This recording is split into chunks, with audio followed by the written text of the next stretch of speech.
Nawasikia kwenye mitandao kila kona, ukifuatilia unadhani wanalosema ni jambo la maana.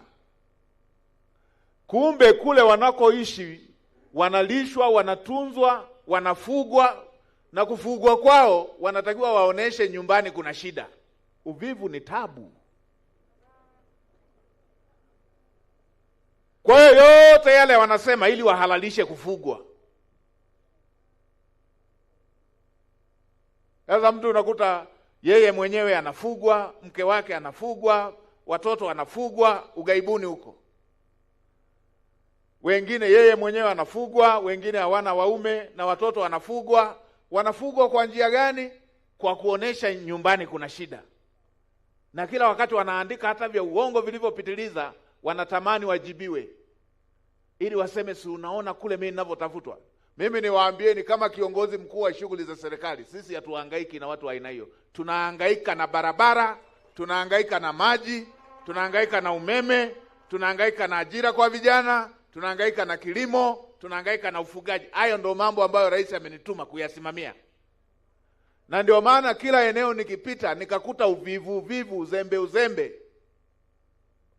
Hakuna uungwana wala hakuna ustaarabu. Tunaongea kwa lugha ngumu, kila mmoja atimize wajibu. Na nakushukuru sana Mheshimiwa Waziri Mkuu mstaafu, Waziri Mkuu mwenye rekodi, ambao sasa mko wawili ambao mmepiga miaka 10. Rekodi zimeshakuwa na mawaziri wakuu wawili sasa ambao mmepiga miaka 10, mawaziri wakuu wenye rekodi. Umesema kwamba kila moja kwenye dawati lake atimize wajibu. Nilipokuwa nasema tu na kurudia watu walidhani na lenga watu au naonea watu. Sitaki kuonea watu. Tunataka tutumie mfumo wetu wa utawala ambao tumeshuka mpaka waliko wananchi, kila moja atimize wajibu. Tuache kuzoea matatizo ya watu. Tuache kuchukulia kero za watu zikifika kwenye maofisi ya umma kama vile ni salamu. Mtu anakuja na kero yake imemuumiza, analia, si tunapokea kama salamu. Tunapokea kama kadi ya sikukuu. Tunaendelea na mambo mengine. Haya ndio nayosema ambayo hayatakiwi. Na Mheshimiwa Waziri Mkuu mstaafu umeliweka vizuri sana. Kwa muundo wa nchi yetu, jambo linaendaje mpaka liende kwa rais? Limeshapita kwa mtendaji wa kijiji, limepita kata, limepita wilaya, limepita tarafa, limepita wilaya, limepita mkoa. Inakuwaje jambo mpaka liende kwa rais? Sisi huku tunafanya nini? Na jambo limeshafika kwenye ofisi. Kuzoea matatizo, kupuuza matatizo ya watu.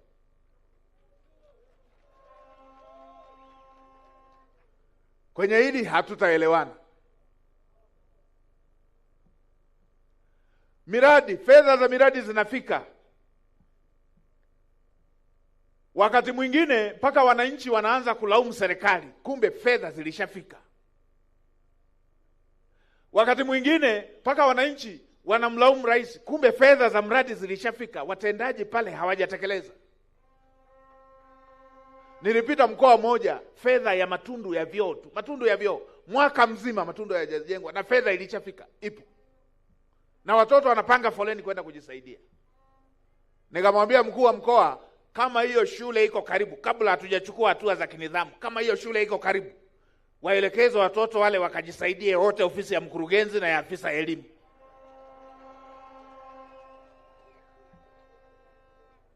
Hakuna mambo ya ustaarabu kwa watu wazembe, wavivu, wezi, wanaokuhamisha nia njema ya Mheshimiwa Rais.